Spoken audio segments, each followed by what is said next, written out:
Prezada aluna, prezado aluno, nestas videotransparências, nesta videoaula, nós vamos tratar sobre elementos de apoio, muito mais especificamente sobre mancais.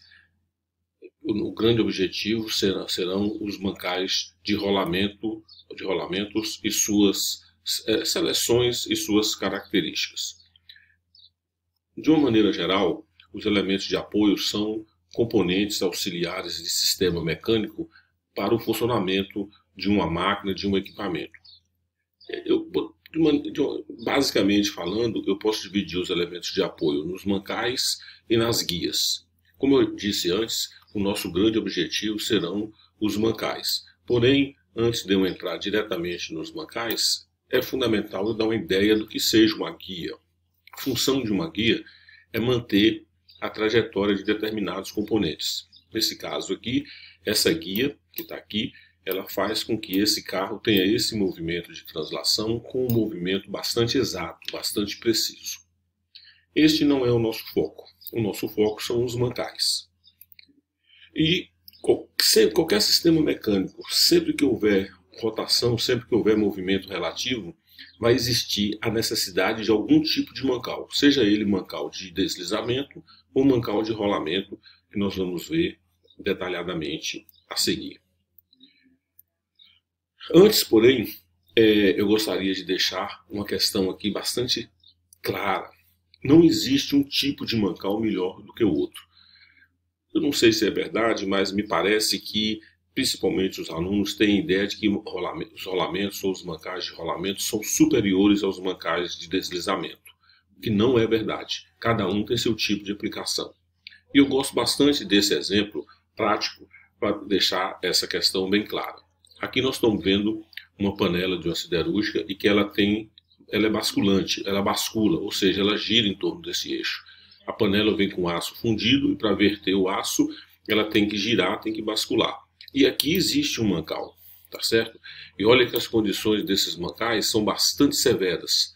Trabalham com velocidade, com temperatura bastante elevada, velocidade extremamente pequena, é verdade, mas as forças, as tensões atuantes nesses mancais são muito grandes e a temperatura principalmente é muito elevada. E eu já digo aqui de cara, nesse tipo de utilização usa-se mancais de bucha. Os rolamentos aqui teriam uma vida muito pequena. Então utiliza-se mancais de bucha e gosto deixando claramente que nem sempre os rolamentos são os mais adequados, embora sejam muitíssimo utilizados, como nós veremos adiante. Existem dois tipos de mancais, em função da resistência ao movimento ou tipo de movimento. Os mancais de deslizamento, que eu vou falar agora, e os mancais de rolamentos. Nos mancais de rolamentos, que nós vamos ver mais adiante, o elemento que vai provocar o movimento relativo tem um efeito de rolamento, como se eu jogasse uma bola rolando, girando sobre um chão. Já o mancal de deslizamento, o movimento relativo é de, como o próprio nome diz, de deslizamento. Como se eu estivesse apagando um apagador no quadro. É um movimento de deslizamento. Entre o mancal, aqui está o mancal, observe que aqui dentro foi montado uma bucha, ou seja, um elemento intermediário. Daí o nome também na prática de mancais de buchas. Então o eixo vai aqui dentro e o movimento relativo ocorre entre eixo e a bucha. E a bucha fica presa, ela é montada com interferência aqui no mancal. Claro que é necessário lubrificação, existem vários tipos de lubrificações que nós vamos ver mais adiante na disciplina, para que esse mancal funcione adequadamente. Nós aqui vemos vários tipos de buchas porosas, buchas com um cabeçote, cilíndricas, aqui buchas bipartidas, tá certo? Então o eixo é montado aqui, ele é com folga e ele gira aqui dentro.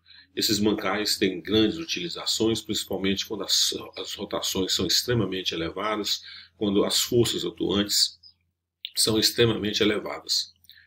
E, do ponto de vista de falha, o material da bucha tem que ser de tal ordem que resista aos esforços, mas a dureza dele tem que ser menor do que a do eixo. Sempre que houver movimento relativo, haverá desgaste no mancal.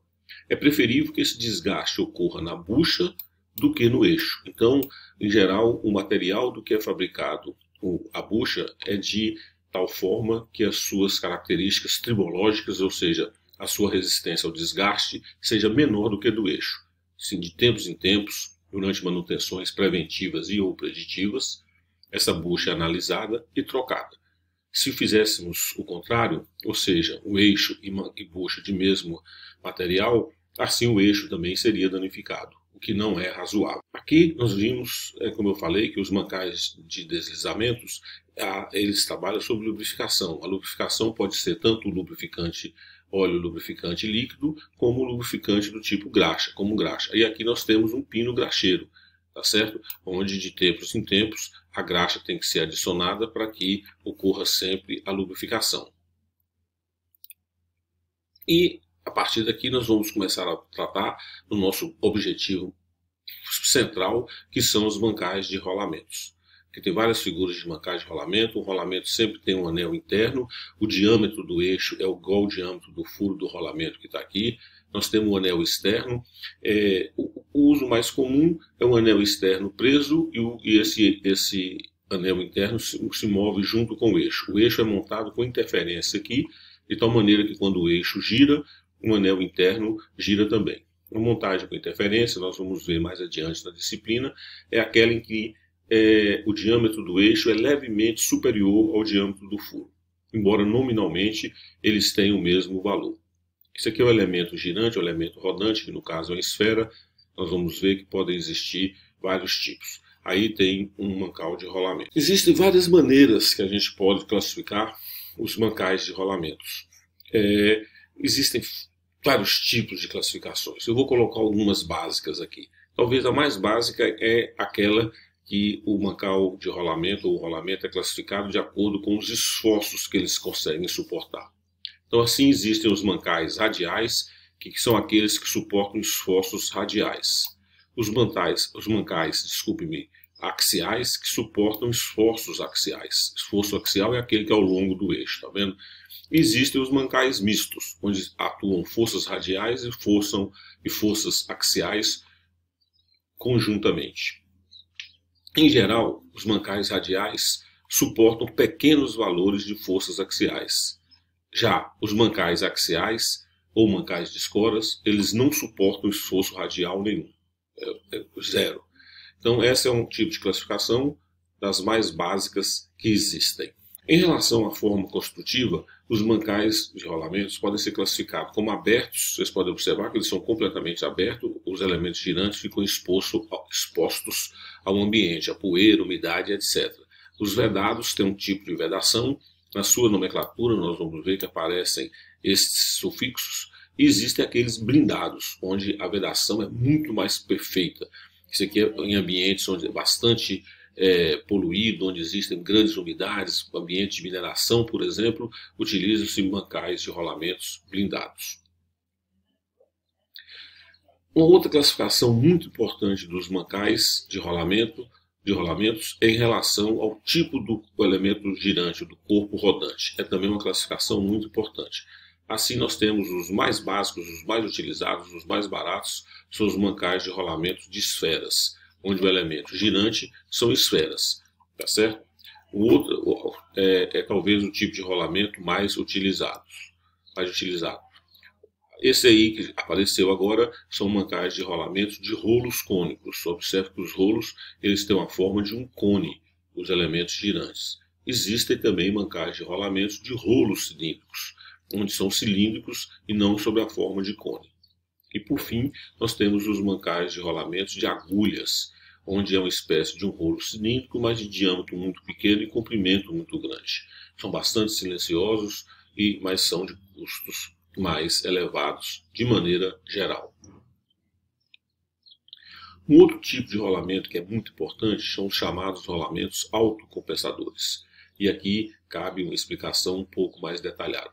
O que são esses rolamentos autocompensadores? São rolamentos que permitem certo desalinhamentos ou flexões entre os eixos, tá certo? Olha que a montagem dele tem uma certa flexibilidade, então ele pode ter pode permitir um certo desalinhamento entre os eixos. Observe que eu tenho aqui, esse era para ser uma reta aqui. Eu tenho uma árvore, um eixo, que é completamente reto, e aqui tem os dois mancais que estão aqui. Ao eu aplicar uma força nesse mancal, esses eixos eles passam a ter uma certa flecha grande aqui. Esse ângulo aqui é chamado de declividade. Declividade. Os rolamentos, em geral, suportam valores de declividades, ou desses ângulos aqui, muito pequeno mesmo. Os rolamentos que conseguem suportar grandes valores desses ângulos, ou grandes valores de desalinhamentos, são os rolamentos autocompensadores. E aí existem autocompensadores de rolos, autocompensadores de esferas, autocompensadores de rolos cônicos e assim por diante.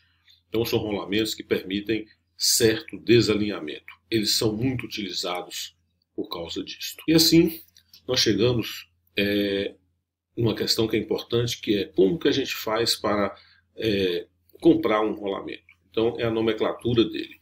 Em geral, e aí eu não vou entrar em detalhes, tem vários detalhes, mas para a gente, do ponto de vista de manutenção do nível aqui da disciplina, isso aqui é o bastante. Em geral, os rolamentos têm 4 ou 5 números. Os dois últimos números a gente precisa saber de cor. Esse aqui vai me dar o diâmetro do eixo multiplicado por 5. Então esse rolamento aqui vai ser montado em um eixo de diâmetro de 5 vezes 8, 40 milímetros. Ou seja, o diâmetro do furo interno do rolamento é de 40 milímetros. O primeiro número me dá o tipo do rolamento. 6 é um rolamento fixo de uma carreira de esferas. E 3 vai me dar a série de diâmetros, que vai me dar a largura dele, a altura. Isso aí tem que olhar numa tabela. Então, o primeiro dá o tipo, que ninguém precisa saber de cor, são 9 ou 10 tipos, mas não precisa saber. Isso aqui me dá a série de dimensões, de diâmetros, larguras. Tem que ser olhado numa tabela, daqui a pouco eu vou mostrar. Esses dois últimos números, sim, nós precisamos saber, vai me dar o diâmetro do eixo no qual o rolamento vai ser montado. Esse símbolo aqui eu já mostrei, tem a ver com a blindagem do rolamento. Nesse caso aqui ele é blindado nos dois lados. Vocês lembram que eu falei isso mais atrás. E C3 tem a ver com a montagem, que é folga radial, e nós vamos ver isso adiante do curso. Tem um outro exemplo aqui de nomenclatura. 7 é um rolamento de uma carreira de esferas de contato angular. 2 é a série de diâmetro, eu tenho que olhar na tabela para me dar os diâmetros externos, larguras, etc. E 20 vai me dar o diâmetro do furo do rolamento ou o diâmetro do eixo no qual ele vai ser montado. 20 vezes 5, 100, ele vai ser montado com um eixo de 100 milímetros. Além disso, tem isso aqui, que é o ângulo de contato, disposição dele e folgas, que não vem muito ao caso para nós aqui. E com isso, nós terminamos essa primeira parte dessa apresentação, onde nós vimos os conceitos básicos de elementos de apoio, os tipos de mancais, rolamentos e de deslizamentos. Falamos sobre as buchas, a função dela de proteger o eixo do desgaste e, por fim, vimos agora há pouco a nomenclatura de rolamentos. Na segunda parte, nós vamos trabalhar especificamente com seleção de rolamentos.